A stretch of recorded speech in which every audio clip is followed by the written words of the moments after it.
Assalamualaikum warahmatullahi wabarakatuh. A'udzubillahi minasyaitonirrajim. Bismillahirrahmanirrahim. Alhamdulillah wa syukurillah ala ni'millah la haula wala quwata illa billah amma ba'd. Shaimin wa shaimat yang berbahagia, tidak terasa kita sudah hampir di penghujung Ramadan. Kita berada di hari yang ke-28. Artinya malam nanti adalah tarawih kita yang ke-29. Hadirin rahimakumullah, di kesempatan yang baik ini saya ingin mengingatkan kepada diri saya pribadi dan semua yang bisa mendengar suara saya.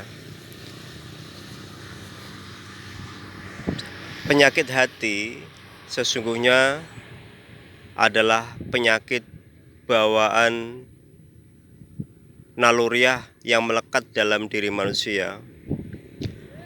Dia ada dari mulai perkembangan sejarah umat manusia diturunkan ke muka bumi. Kita mengenal cerita Qabil dan Habil karena penyakit hatinya, salah satu di antaranya tega saling bunuh. Padahal mereka adalah saudara kandung. Dalam perkembangannya, Rasulullah Shallallahu Alaihi Wasallam mengingatkan kepada kita bahwa penyakit hati bentuknya adalah bermacam-macam. Ada yang disebut hasud atau iri dengki, atau ada yang disebut dengan nafsu. Nah, hadirin Allah, penyakit hati yang menghinggapi manusia dari perkembangan hingga hari ini, termasuk di dalamnya adalah hasud. Hasud digambarkan oleh Rasulullah sebagai penyakit hati yang akan memakan seluruh amal kebaikan, sebagaimana api membakar kayu bakar yang kering. Begitu cepat api melalap kerasnya kayu. Hadirinkumullah, hadis itu mari kita ilhami, mari kita renungi bahwa penyakit hati adalah penyakit yang paling sulit dibandingkan penyakit-penyakit yang lain untuk kita obati. Obatnya tidak bisa tentatif, tidak bisa temporer, tapi obatnya adalah sepanjang hidup kita harus kita ikhtiari.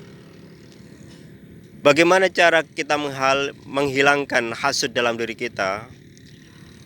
Hasud harus kita hilangkan dengan cara banyak-banyak bersyukur.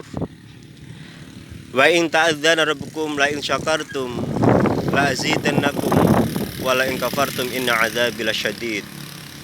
Pemirsa, Ibnu Sina dalam salah satu karyanya, beliau menjelaskan tentang langkah atau tahapan syukur kita supaya sempurna.